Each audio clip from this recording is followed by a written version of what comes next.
Next question, અંગ્રેજી અને હિન્દી ભાષામાં પાઠ્યપુસ્તકોનું વેચાણ વર્ષ 2020, 2021, 2022 અને 2023માં નીચે મુજબ થયું છે. તો અહીંયા તમને વર્ષ આપેલા છે 2020, 21, 22 અને 23.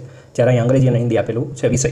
અંગ્રેજીમાં 2020માં કેટલા પુસ્તકો વેચાયા હતા? 350. હિન્દીમાં કેટલા વેચાયેલા હતા? તો કે 500. એવી રીતે અહીંયા તમને માહિતી આપેલી છે. અલગ અલગ વર્ષમાં અલગ અલગ વિષયના પુસ્તકો કેટલા વેચાણા એની માહિતી આપેલી છે. હવે અહીંથી આપણને પ્રશ્ન શું પૂછવામાં આવ્યું છે એની વાત કરીએ. કયા વર્ષે બંને પુસ્તકો વચ્ચેનો વેચાણનો તફાવત સૌથી ઓછો હતો? બરાબર. તો અહીંયા જે આપણે પુસ્તકોનો જે આપેલા છે આંકડા એનો આપણે તફાવત લેવાનો છે. તો 500માંથી 350 જાય તો અહીંયા કેટલો તફાવત છે? 150. 400માંથી 525 જાય તો 125. 460માંથી 600 જાય તો 140. અને 620માં 650 જાય તો કેટલા આવશે? 30. હવે અહીંયા તમને શું પૂછેલું છે? બંને વચ્ચેનો તફાવત સૌથી ઓછો હોય તો અહીંયા 150, 125, 140 ને 30. એમાં સૌથી ઓછો તફાવત ક્યાં છે? અહીંયા 30. કારણ કે અહીંયા 650માં 620 જાય તો કેટલા આવશે? 30. તો સૌથી ઓછો તફાવત છે એ 2023ના વર્ષમાં તફાવત ઓછો છે. તો આપણો જવાબ આવશે 2023.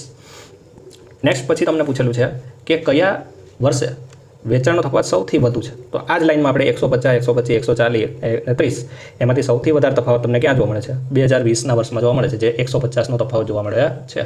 ઇટ મીન્સ કે અહીંયા જવાબ આવશે એ કયો આવશે? 2020નું વર્ષ જવાબમાં આવશે. ક્લિયર? તો સિમ્પલ હતું, અહીંયા તફાવત ઉપર જ જવાબ આપવાના છે. બરાબર.